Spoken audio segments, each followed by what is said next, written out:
Hello and all, welcome to the Galaxy Man Show. I am here with this incredible artist for a brand new week on the Galaxy Man Show. His name is Tom Jaeger. So I'm proud to announce Tom Jaeger on the show. So let's invite Tom Jaeger on, and here is Tom Jaeger. Um, Hey everyone, so I'm Tom Jaeger. I'm a artist from Sydney, Australia. I mainly post on TikTok and Instagram at the moment, but yeah, I'm a songwriter, do a few covers, but that's kind of where I'm trying to head is writing my own stuff, get in the studio, get that out on Spotify, Apple Music, all that stuff. So that's the process I'm kind of in at the moment. So Yeah, dive right into the questions now, Tom. So for my yeah, so it very does. first question, you've created incredible original songs, and for the first original song I'm going to mention is called "She's Not You." Like, what was it like creating "She's Not You"? And like, yeah, what was it like creating this song and just like getting it out there? And yeah, what was the process of like creating this song? Yeah, so with She's Not You, I was having a conversation with a girl that I've been mates with for a long time. And she was telling me how just about a guy that she used to see and how he used to he'd message her and be like, "Oh, let's do something tomorrow. Like, I'll pick you up or whatever," and then just wouldn't show up, or wouldn't respond and stuff. I was sitting there, we were having this conversation. I was looking at her, and I was just kind of like, I didn't understand who would do that to her. You know what I mean? Like, she's just such a special girl. So that song's kind of about the concept of like, I could find anyone, and it wouldn't matter what they do because they're not her. And I really like that song's really special to me because I like the idea that I've written that song. It's about someone, right? But the whole song is about a different girl and the experience you're having with a different girl. And then it's kind of like all these things about one girl, and so, but that doesn't matter because she's not you. Um, so yeah, that's kind of how that one came about. But yeah, So on to my very next question. So you've also created an original song called "Kiss the Bride." What was it like creating this song, and what's the meaning behind this song? yeah. Well, obviously I'm 21, so I'm not married. I'm not looking to get married anytime soon. But my eldest cousin, he um he got married last Friday, which was really exciting. To his beautiful wife, her name's Beck, and yeah, I remember having a conversation with him. He's actually a podcaster, so he has a rugby league podcast, and I did a photo shoot for him where he was the first time he did merch. And we went for lunch after, and we were sitting there chatting, and he said, "Oh, the only reason that I'd ever have a big wedding was one for his mum, but then secondly, if our grandparents were still alive, do the big wedding for them." He said he didn't really care about the big wedding. He'd marry his wife anywhere, just the two of them. Like he didn't need the big day. So anyway, the big day rolled around. Both our grandparents were there, and the day before the wedding, it kind of all hit me like how special that was. So I thought I'm going to try and write a song about how that felt for him or how he'd be feeling, trying to kind of put myself in his shoes and just yeah. The chorus is kind of like the idea that I always thought forever. Um, I'd be on my own, kind of, it would look a little bit different to what most people would want or what most people would end up with. And then that feeling of just standing there and you're looking at someone and it's like you're going to spend the rest of your life with them and you found that person, just what that would feel like. So that's, and then, yeah, as you know, the idea of kiss the bride at the end of it all, it's kind of like, so what do you say, Father, may I kiss the bride? Like all this time building up to this one moment. And then you're just kind of like, I can't wait. Let's just get it on with it. Let's kiss the bride and let's start our life together. That's kind of like the idea of the song. So on Yeah. to my very next question. So you've also created a song called Juliet. What was it like creating Juliet, and what's the meaning behind this song? Yeah, so with Juliet, that's the song I'm still writing. At the moment, it's still only like a chorus idea. But the idea of that song is kind of like about a girl who, you know, you've had something together, and then she's like it's broken down for whatever reason, and she's moved on to someone new. And it's the idea of like, when the new guy says I love you, or when he kisses you, like, do you think of me, and does it hurt a little bit? Like, do you have to say I love you through gritted teeth? Like that's part of the lyrics in that. And then at the end of it, it just comes down to the idea of you have me for thinking maybe you could be my Juliet. So that's why it's called Juliet because obviously Romeo and Juliet, and the idea that like everything was so hard in that story, Romeo and Juliet, for them to be together, that it just didn't end up happening, right? So that's kind of yeah. you had me thinking maybe you could be my Juliet is like you had me thinking you could be that forever after, and then you end up being the same story as Romeo and Juliet, where it just didn't happen. And you're with someone else, and it's not right. But that's what Juliet's about. So on to my very next question. So you've also created an original song called Time Flies. What was it like creating this one, and what's the meaning behind Time Flies? Yeah, so Time Flies is that's probably the most special song I've written to date because there's a bit of a story behind it. But so I had one of my grandpas, so my dad's dad. He was in hospital over Christmas for about a month, and he was like losing weight, and there were all these things going on. They just couldn't figure out what was wrong with him. And then there was one day where, while he was in hospital, my grandma on the other side had like a stroke, or like a mini brain aneurysm or whatever. So they were both in the same hospital at the same time.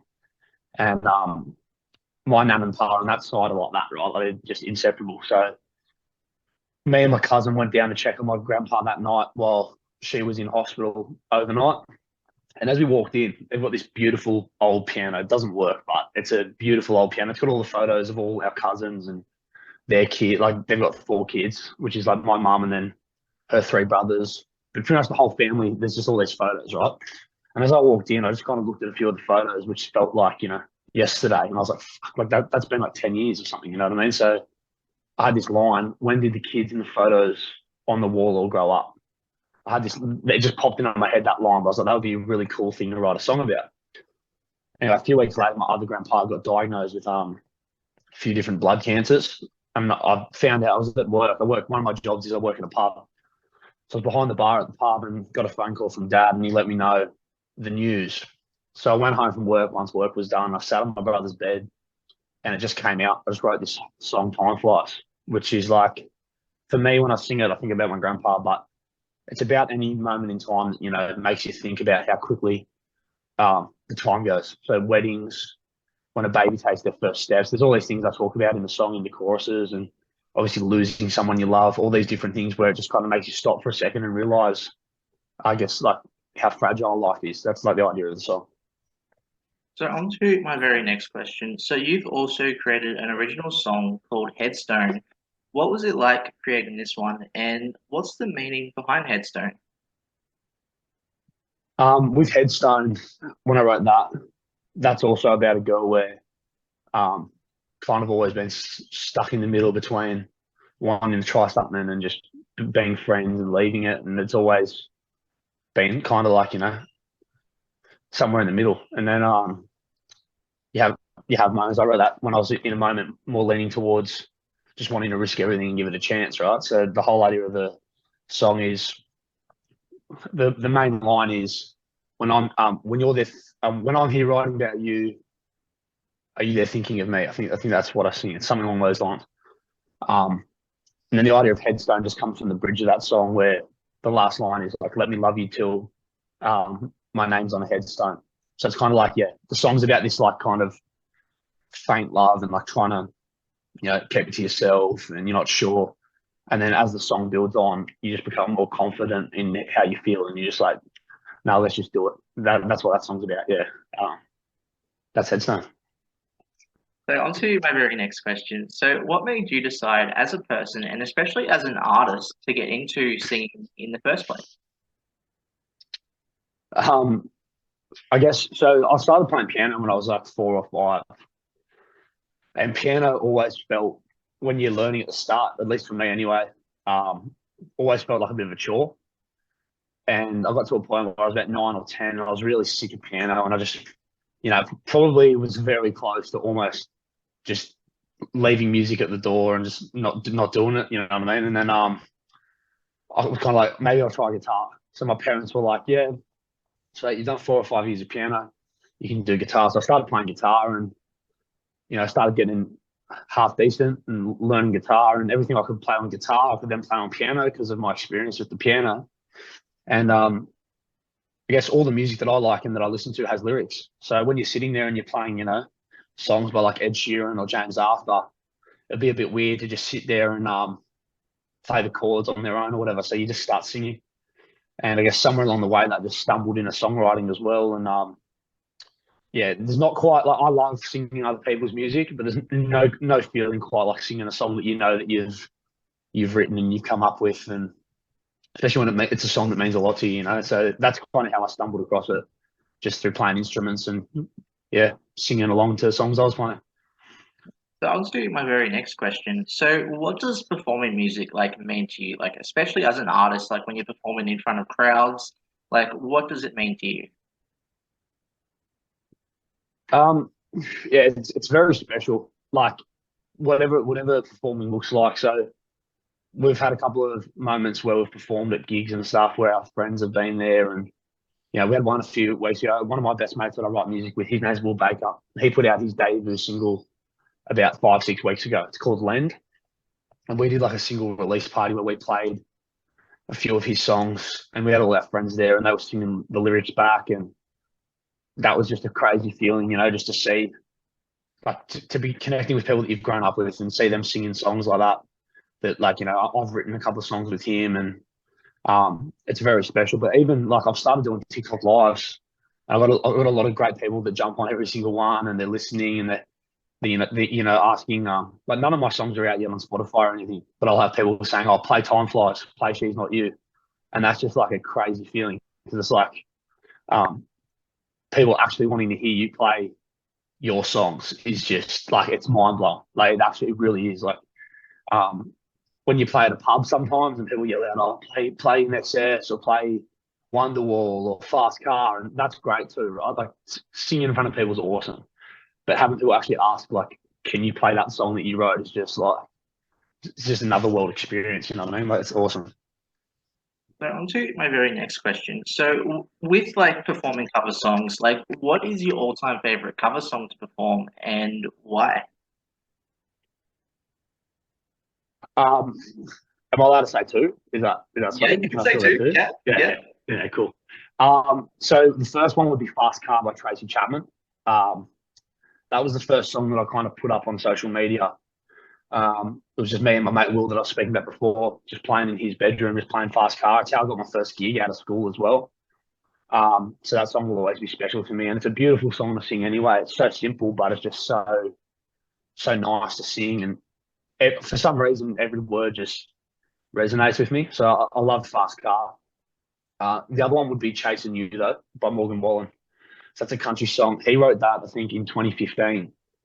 And I've heard him speak about the song a couple of times. And in my Instagram bio and in my TikTok bio, I've got the line, still doing now what I was doing then. And that's a line from that song. And I don't even know if that's how he meant it. But to me, that's kind of like how I approach my music now because obviously when you start putting out songs and people start following you, and if it starts to grow a little bit, um, for me the purpose doesn't change. Like I've had a couple of people message me, especially about Time Flies, the song I've written, and just being like, oh, like I really love this song, and then they've explained to me like their family situation and why they like the song. And to have a couple of people do that is like, if that's all it ever became for me, that's enough. You know what I mean? But that's really cool, and that's why you do it. But then if you're someone like Morgan, like he was doing that at one point where it was only a couple of people resonating with his music, and now he sells out stadiums. So when I think of still doing now what I was doing then, um, just seeing his growth as an artist and how he's always been doing it for the same reasons. That's exactly how I feel. So I love when I play that song because even though it's about a girl and missing a girl, to me it's about the idea of like songwriting and music and just always loving it for the same reasons, no matter what, no matter how it goes. So on to my very next question. So if you could work with any top three music artists in the music industry, who would they be and why? Um, I'd love to write with, as I said, like Morgan Wallen and everyone he writes with. So like Hardy, Ernest, all those boys. I'm not a country singer, but I do love country music in the way that they really focus on the lyrics and how much the lyrics means and adds value to the song. So I'd love to sit in a room with all those boys and just see how they go about and how they write. Ed Sheeran's another one as well, just because he really changed the game in my opinion. Like he have songs like Thinking Out Loud, which is like that'll be played at weddings forever.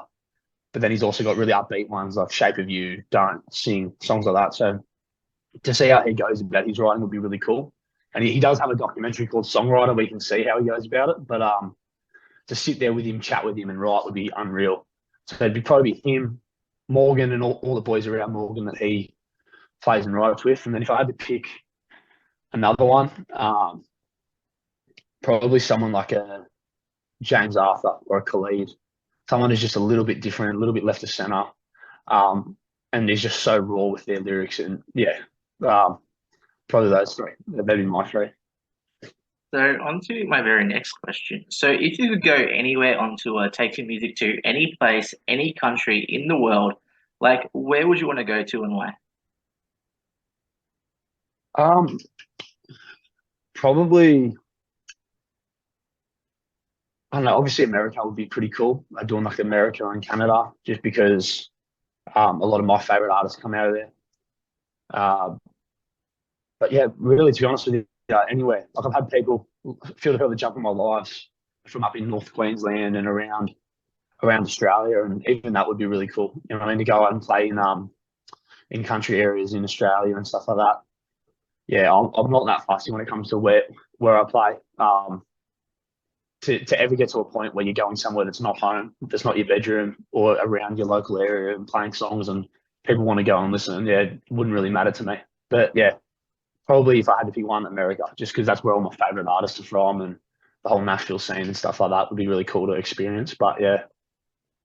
So on to my very next question. So what advice would you give to upcoming artists that want to get into music? And yeah, what advice would you give them?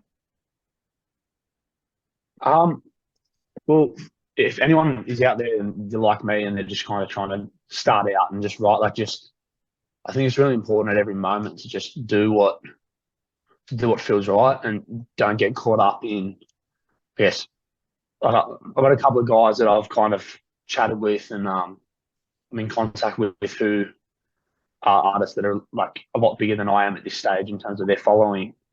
And I see them put up things sometimes about wanting to sell out stadiums and stuff. And to me, that's a little bit like you're overthinking it, and it's about the outcome as opposed to just doing it. You know what I mean? So, yeah, don't get caught up in trying to be like, oh, what'll get me likes or what'll get me views. Just be yourself with your writing, perform songs, and write songs that are true to yourself. Because then, at least whatever following you get, it's genuine. People are following you for your story, your writing. So, um, don't get caught up in the idea of trying to just rort social media and get a quick following. Just interact with the people that are good enough, like you were when you first interacted with my song. Enjoy that experience and just really, take it as it comes because there's nothing better. So on to my very next question. So if now, Tom, like looking back over your time in the music industry and the whole of music as itself, like if you could speak to younger Tom, like what advice would you give to your younger self and why? Um, I guess like if I could speak to my younger self from maybe about 5 years ago, it would be to just start writing earlier. Because for a long time, and when I say a long time, it's literally only been like the last 6 months where it's changed, where songwriting was something that I kind of would just do by accident, which sounds ridiculous, but like I might write 2 songs in a week, not write for 9 months, and then have another idea. As opposed to now, like I don't try and force songs out of me, but it's just become something that's a bigger part of my life. Because for a lot of my life, like I was a footy player, like playing rugby, and that took up a lot of my time training and stuff. And then music was something I do as a bit of an outlet. Whereas now, because of a couple of injuries and just because I want to do the music, like that's become my thing. So if I could speak to a younger version of myself, I just say just get writing earlier, because even just for your own benefit, like how you see the world and how you feel and just understanding yourself, it's such a good like therapeutic, like they say cathartic experience. Like yeah, start writing earlier. That's what I tell myself. So on to my very next question. So like what are the positive and negative side into the whole music industry and how do you get through those like negative moments as an artist? Yeah, I guess because I'm only starting out, like I probably haven't really seen too much of the negative side yet. But the positive sides are every time that you see someone like something that you do, or just when they message you. That's the thing for me. Like I've had a couple of videos that have gone okay in terms of likes, like people clicking the button, but that's not the same as someone messaging you and being like, "Oh, that cover you did, or that song you wrote, this is why it's special to me." Like that's the positive, right? Like, that's why you do it. That's literally the reason. But I guess the negatives only come when sometimes you'll put in a lot of effort to putting a video up or whatever, and it might not reach a lot of people, or it might not go that well. But again, it's all about how you look at it. Like if you can look back and be like, "Oh, I enjoyed doing the video. I enjoy singing that song," or "I love that I wrote that," then that's got to be a starting point. That's got to be enough. Because if for you it's about the outcome of wanting, however many likes or how many people commenting, if that's what you're looking at, then you've already lost, and you're never going to be able to stick with it because you're doing it for the wrong reason. So that's probably the only thing I can offer at this stage, just because I'm fresh to it. But yeah. So on to my very last question for you, Tom. So like, what's next for you, like for the rest of 2023, like onwards? Like, do you have anything planned for the rest of 2023? Yeah, so I want to get out my first song, probably somewhere around November. That's like the goal at the moment. That song's called "You and Me," and it's yeah, it's been coming on for a long time. So that's kind of the main goal for the rest of 2023 is find the right producer, get in the studio, get that done, and just continue to interact with people on social media, play some lives on TikTok. I'm also playing my mate Will Baker's band. We're doing a couple of shows for his EP. I'm the guitarist in that, and then I'm singing some backing vocals for him. And yeah, I guess just keep writing. But the main goal that I want to come away with in 2023 is I want to get on Spotify and Apple Music, because I've got a couple of really, really loyal people that have jumped on last few weeks on my lives, and they're saying, "Oh, we love this song. When's it coming out?" And I don't want to keep them waiting forever. And it's just a matter of me getting in there and getting it done, because the songs are ready to go. So hopefully at the end of 2023, I can say that I'm an artist that's on Spotify, because that'd be unreal. So that'd be a great start. Well, I just want to say thank you so much, Tom, for making an appearance on my show today. It has been such an incredible pleasure having you on for the show. Do you have like any last final thoughts or anything that you'd like to share to people on the show? Well, first of all, yeah, thanks so much for having me on and having a chat. Like, when I was actually in a chicken shop with my mate after the gym, when I saw you react to that video I put up of "She's Not You," and it blew my mind. Like, that's the first time I've had anyone duet a video, and especially one of my own songs. That was insane. So yeah, thanks so much for that, and to be able to sit here and chat about my music at such an early stage is unreal. So yeah, just I'm gonna keep making music, and if people want to listen to it and they like it, that's great. And if not, I'll still be doing it. So yeah, thanks for having me on. And put up a video last week of me playing a song I wrote called "She's Not You," and I explained a little bit about how I wrote it, and some people got around it, which was cool. So I'm going to play the first verse now. I like this first verse because it's about someone with brown eyes, but I talk about blue eyes in the song because this girl has blue eyes, but she's not you, and it's just kind of like a symbol of that, which is cool. So yeah, I hope you like it. This is the first verse. She's got blue eyes. She thinks I'm funny, couldn't tell you why. Maybe there's something there. I could probably have her one more too. Take her home and do what lovers do, but she's not you.